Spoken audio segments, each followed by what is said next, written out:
Before citadels were ruins and seals were artifacts, the ancient Indus people navigated their riverine world with a tapestry of secrets that would puzzle today's rational minds. It was called urban harmony, a daily rhythm woven with omens and incantations, split as neatly as the Indus banks during monsoon season. The routine was straightforward. Upon waking, most Indus dwellers whispered prayers to the proto-deities, invoking protection against the unseen forces that lurked in arid steppes.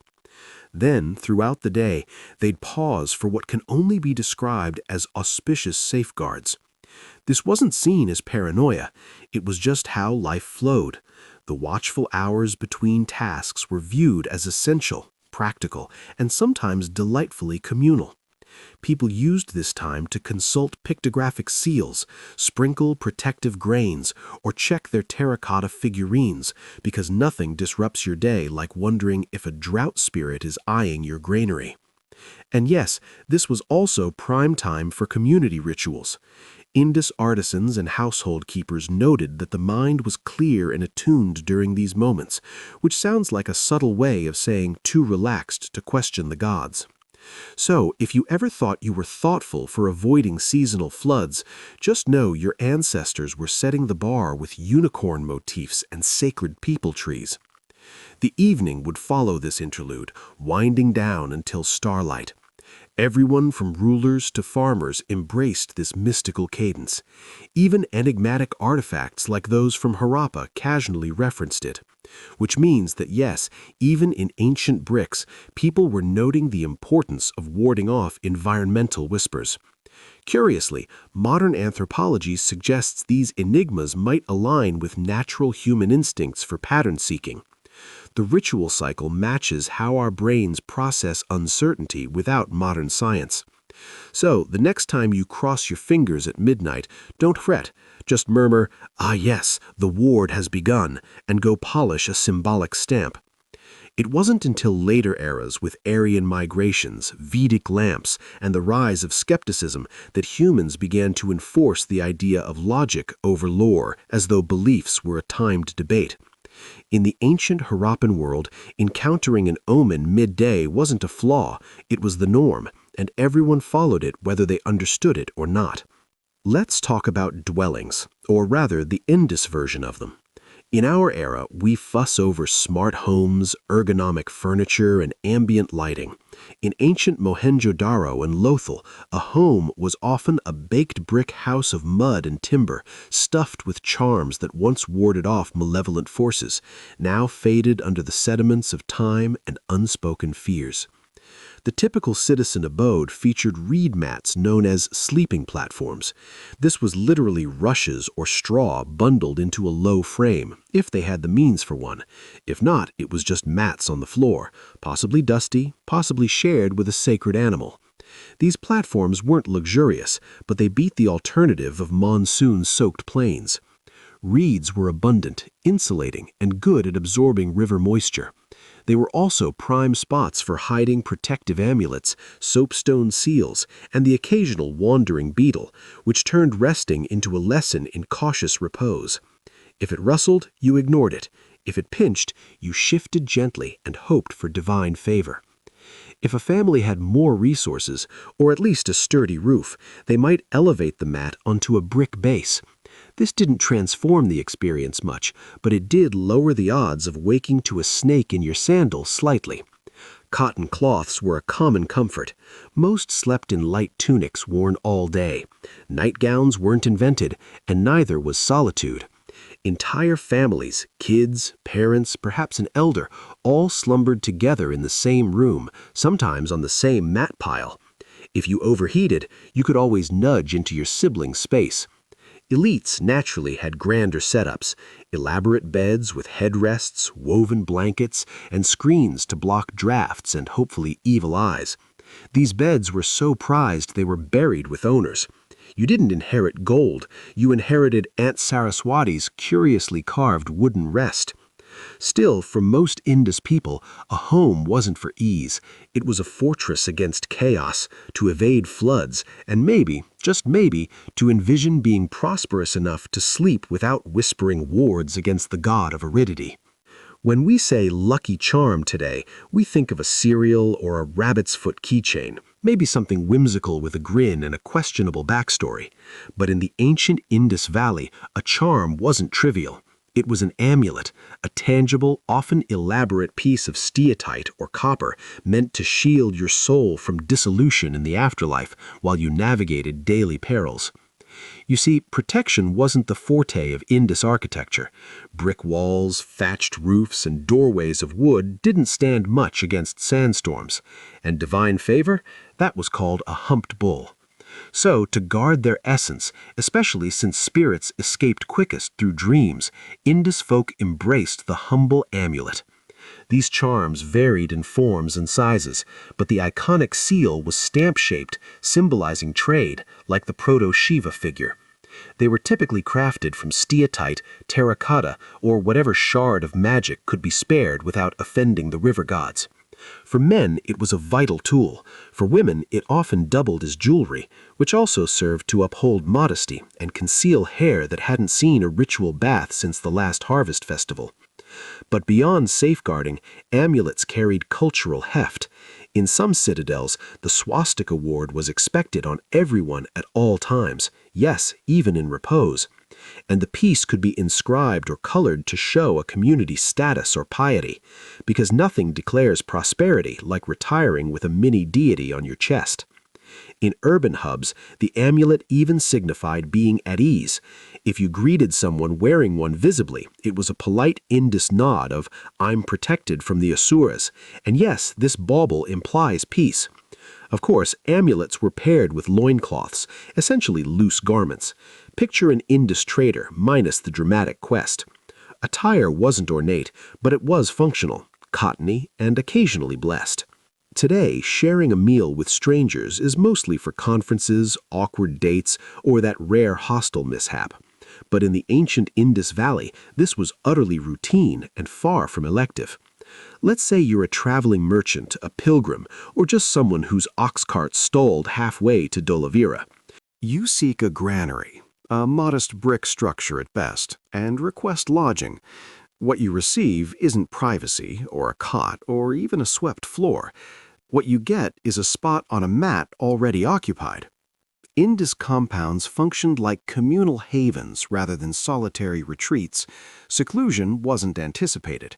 If the mat had room, you shared it, often with utter unknowns who might whisper dreams, invoke spirits, or harbor mysterious scripts. This wasn't impolite, it was resourceful. Mats could accommodate 2, 3, even 4 wayfarers, based on size and tolerance. In larger cities, you might land in a bathhouse space with rows of mats and 0 boundaries. Invocation contests went unspoken. Elbow claims were subtly negotiated. Sometimes genders separated, but not invariably. Some compounds grouped by trade, potters with potters, priests with priests, merchants with fellow hagglers, allegedly. But frequently, it was first arrived, first sprawled. And while this might horrify modern isolationists, then it trumped sleeping under stars with tigers, floods, or occasional nomad raids. Concerned about theft? Many travelers slept with pouches tied to belts or hidden in folds. Others rested atop bundles, making luggage both cushion and sentinel. If someone shifted your sack, it often meant awakening lighter. The elite, of course, avoided this. Rulers journeyed with attendants and camped luxuriously, or demanded sole spaces if the host valued their favor. In the Indus realm, retiring wasn't merely drawing a screen and fading. It was a divine endeavor, a nightly wager where the prize was your eternal Atman. People didn't just rest, they readied for potential judgment. Hence the ubiquity of evening invocations.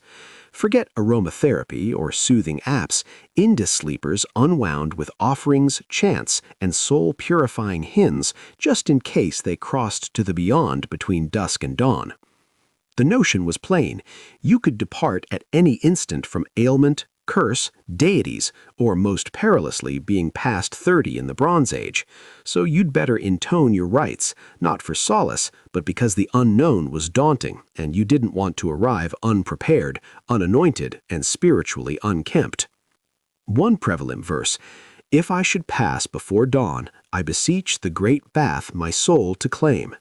Charming, yes, except it's essentially a child's plea acknowledging demise as a likely nocturnal event. Many adults possessed a repertoire of chants for varied threats, one for guilt, one for suspecting the Rakshasas in the shadows, one for drought aversion, which sadly proved ineffective. Some even beseeched specific deities famed for guarding dreamers, like celestial wardens at the soul's gate.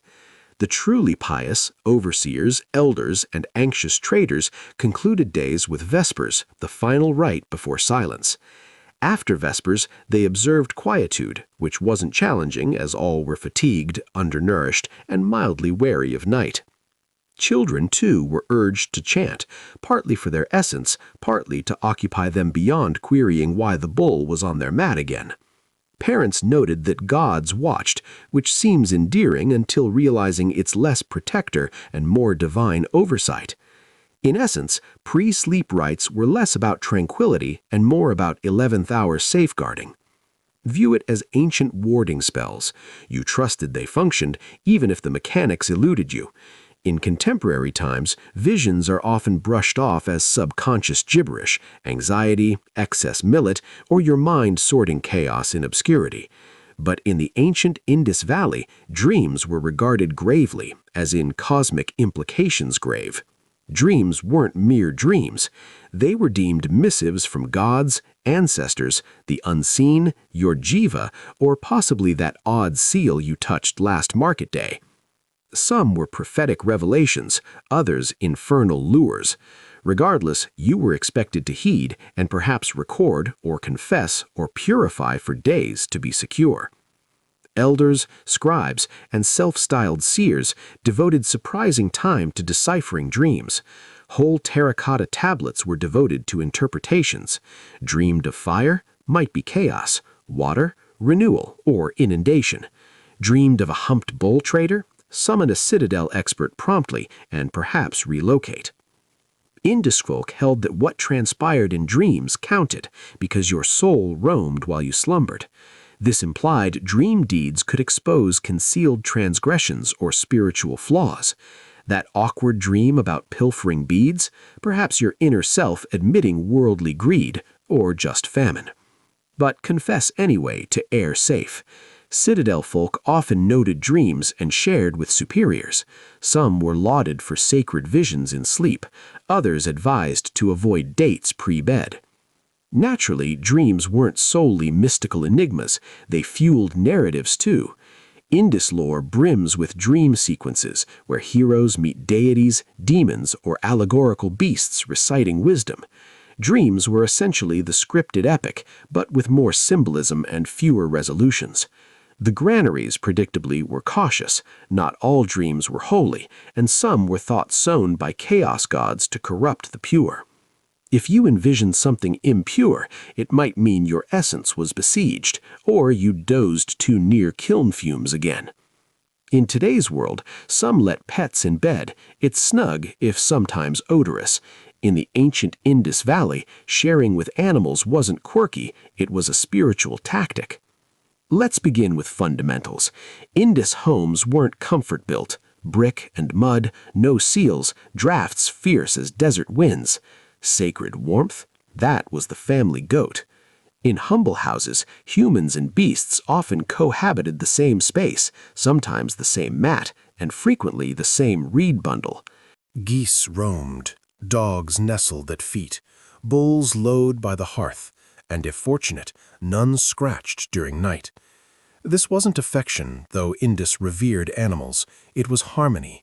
Beasts embodied gods, bulls the Pashupati, dogs the guardians.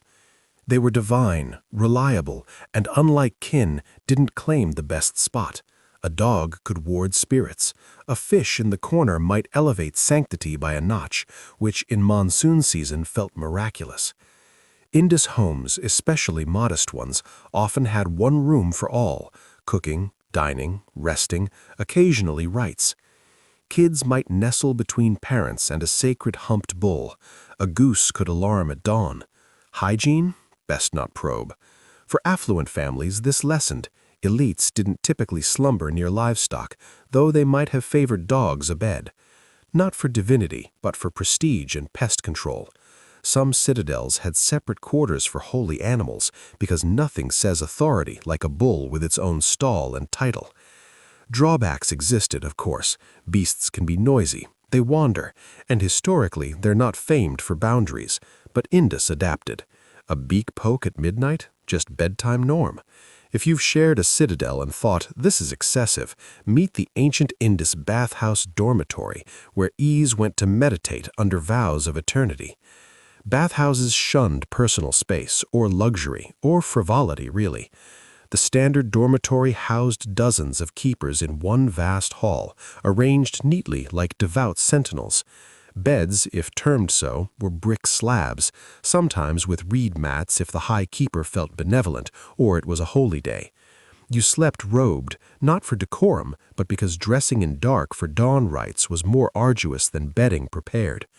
The keeper garb, including wrap, sash, and sandals, served as spiritual shield and meager warmth. If chilled, you layered.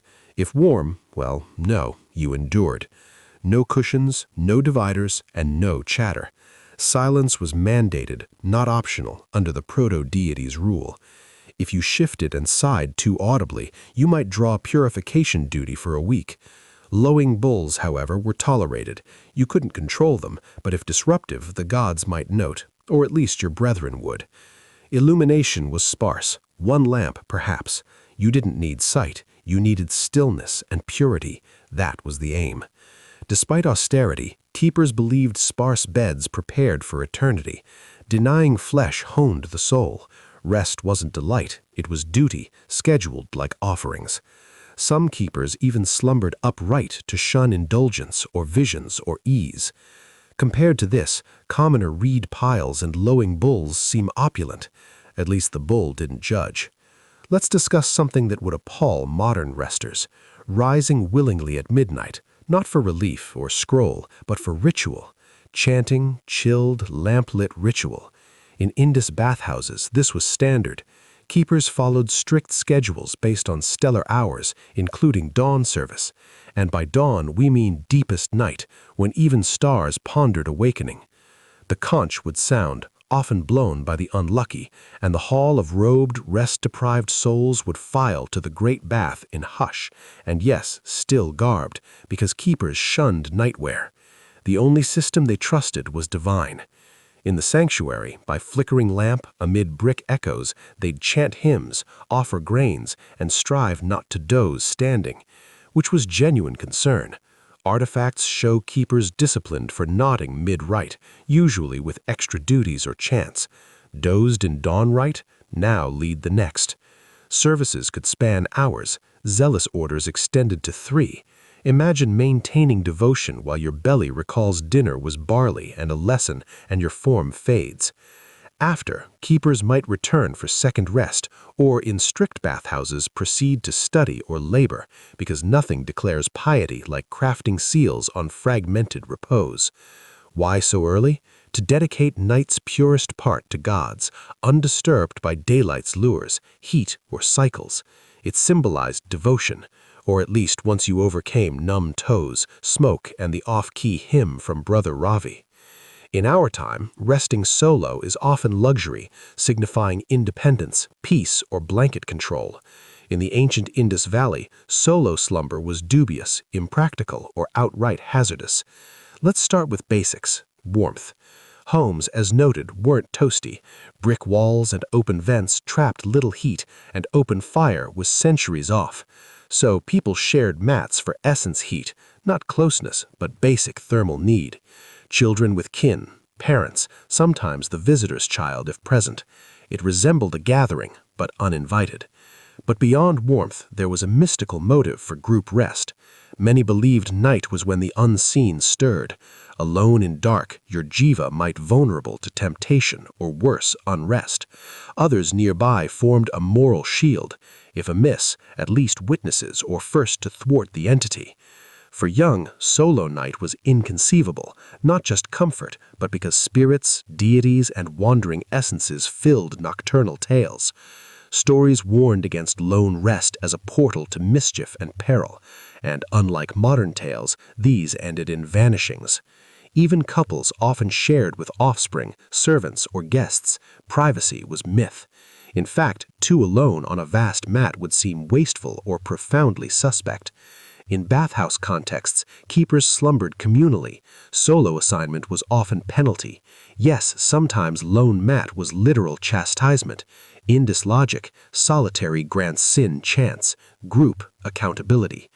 Next time you're alone in bed with your blanket in a room sans beast scent, savor quiet. In Indus lands, you'd likely have 2 kids, a sacred bull, and a cousin, all lowing. If you've napped upright in a meeting, cart, or waiting hall, you likely awoke with neckache and regret. But in the ancient Indus Valley, upright rest wasn't mishap, it was choice. Some Indus folk, especially elite or devout, opted propped over flat. Why? Reasons, none restful. First, belief lying flat harmed digestion, breath, or life force balance. In a world where healers thought a cough could displace your jiva, this seemed sound. Upright aided avoiding brain congestion, ominous but meaning don't choke on humors. Second, spiritual worries. Flat mimicked death pose. You avoided confusing gods or attracting the drought-bringer by resting funeral style. Superstitious? Utterly. But when your keeper was also healer, you chose battles wisely.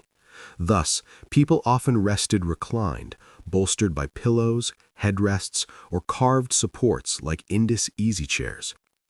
Elites had beds with angled props for semi-seated, ideal for processing evening millet or repelling surprise entities. Keepers advanced it. In strict orders, they might sit on benches or lean walls with naught but headdresses for comfort. It wasn't health, it was piety. Too comfy? Might dream. Dream? Might err. Err? Welcome to dawn confession. Needless, this wasn't quality rest. It was virtue, unease, and puzzling theology. Forget spectral visions or entities under mat. For Indus, true night terrors were already in fabrics, small, tenacious, and indifferent to chance. We're speaking, of course, about mosquitoes, lice, and the Indus bedroom's emblem, the river flea. Let's not gloss. Hygiene wasn't Indus's forte. Baths were ritual, laundry rare, and soap from ashes better unnamed. Add reed mats, shared cottons, and occasional holy bird, and you've pest paradise. Fleas and lice were ubiquitous as roommates. Citizens battled daily. Elites, despite drains and canopies, weren't immune. Some households had dedicated groomers, servants removing nits from masters' turbans and garb. Imagine that title, Keeper of the Royal Turban. River fleas were silent stalkers. They hid in bed frames, mat seams, even wall cracks, emerging nocturnal to feast like tiny demons. If wondered why Indus wore headrests and full attire abed, it wasn't always warmth, sometimes pest armor. Remedies ranged effective to wild. Some burned herbs like neem or sesame to repel. Others slept with garlic, onions, or ashes abed, which might little for pests but curbed intimacy. It wasn't mere itch. Pests symbolized impurity or divine disfavor, biting reminders of chaos and poor choices. Poems existed on mosquitoes, some moral, some oddly poetic, as nothing says devotion like "Unite us as the flea that plagues us both."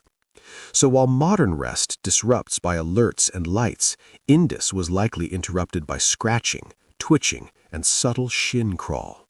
Because it was. We've had sleepless nights, but ever tried dozing in 50 pounds of cotton? No?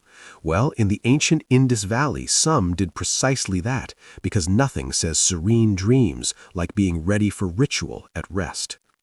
Now, to clarify, most, even keepers, didn't routinely sleep in full regalia. It was hot, heavy, and cumbersome, turning in layers like trying to nap in a floodplain. But during festivals or in sacred sites, sleeping partially adorned was safer. Comfort optional, piety recommended. A night in Bathhouse might remove only headdress and jewels, keeping wrap or tunic on, lest gods call midnight. Nothing like awaking to stellar hymns and needing attire while half dreaming of scripts. In sacred precincts, attendants might sleep with staves or symbols aside, like fervent security talismans. Amulets doubled pillows, and if alarm sounded, at least no dressing. Priorities. Of course, full garb wasn't restorative. Cotton isn't breathable, and beads pinch. Add brick floors, minimal padding, and ambient chants and lamps, and you've rest environment ranking below Delta on comfort. Even non-ritual folk sometimes wore light protective items in uncertain areas.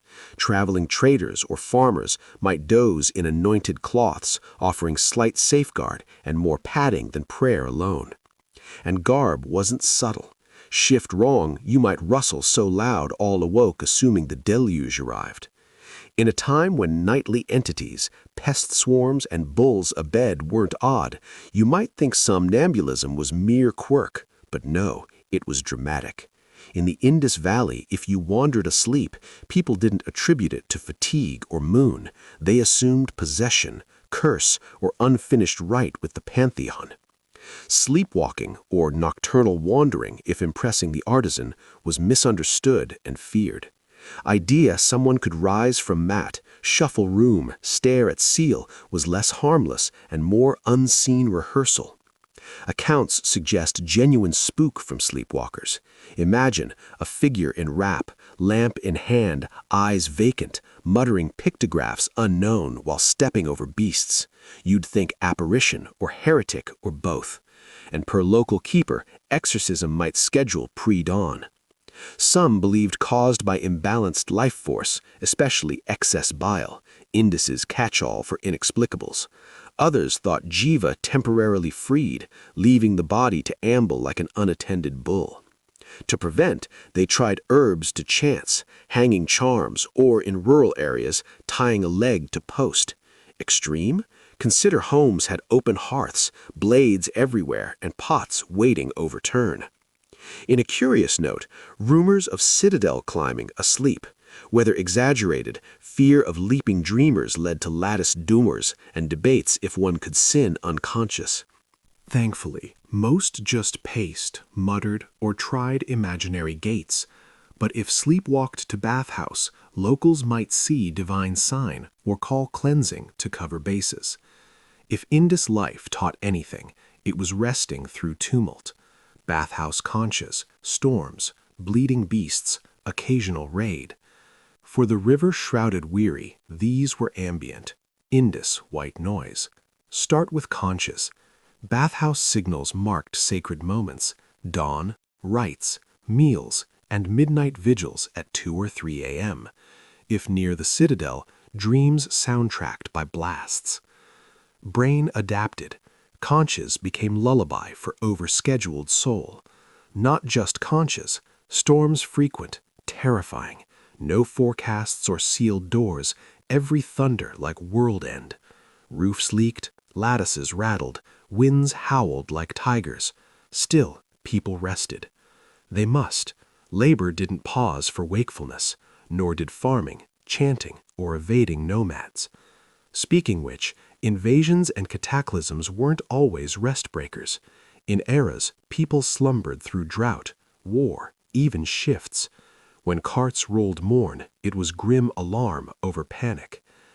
And if not awake, some saw mercy. Artifacts show resting through quakes, floods, and mobs. Deprivation common, bodies adjusted. If toiled dawn to dusk, ate barely, spent days dodging sands, taxes, divine wrath, you'd crash hard. Then some used rest as escape, faced illness, loss, or world end, forecast often, some curled under cloak, murmured right, napped. Strange wisdom there. In the sediments of 1900 BCE, the city of Mohenjo-Daro was wrapped in more than just dust. It was enveloped in order, routine, and a subtle unease that seeped into the drains and great baths. The people of Mohenjo-Daro were Indus, methodical, devout, and deeply tied to their alluvial soil. They believed they were thriving in an urban grid watched by gods and favored by trade. Life was vibrant. The city had expanded from earlier settlements. Markets thrived with lapis, cotton, and beads. Artisans crafted in the workshops. Bathhouses to the proto-deities stood proud. Add to this the arid Harappan season, and something was bound to erupt. That eruption came from climate shifts, long thought gradual. Minor droughts had shaken the lands for years, but locals dismissed them as normal. Rivers shifted. Animals grew restless, but daily life continued. Scribes stamped seals, merchants haggled, children played in streets. On a fateful era around 1900 BCE, the decline roared to life. A massive environmental change under the mature Harappan's end. For the Indus, it was the beginning of the end. Droughts rained down, blanketing fields and choking air. Some fled immediately, grabbing valuables and heading to the hills. Others sheltered in citadels, hoping it would pass. By the late Harappan era, the cities were buried under silt. Abandonment would soon seal their fate.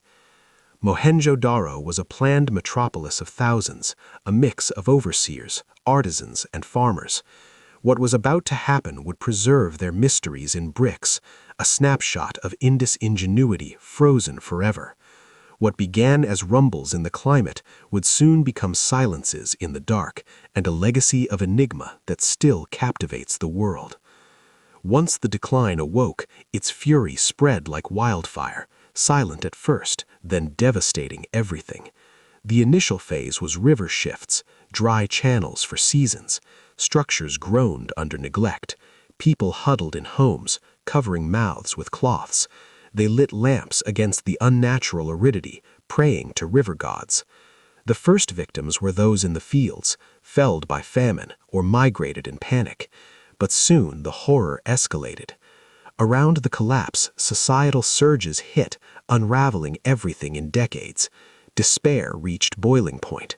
Bodies wasted, spirits broke in the emptiness. And that's our journey through the enigmatic world of the ancient Indus Valley tonight. If this whispered tale of enigmas and forgotten history resonated with you, hit that like button, subscribe for more, and drop your thoughts below. Until next time, may your nights be warded and your dreams prophetic. Good night.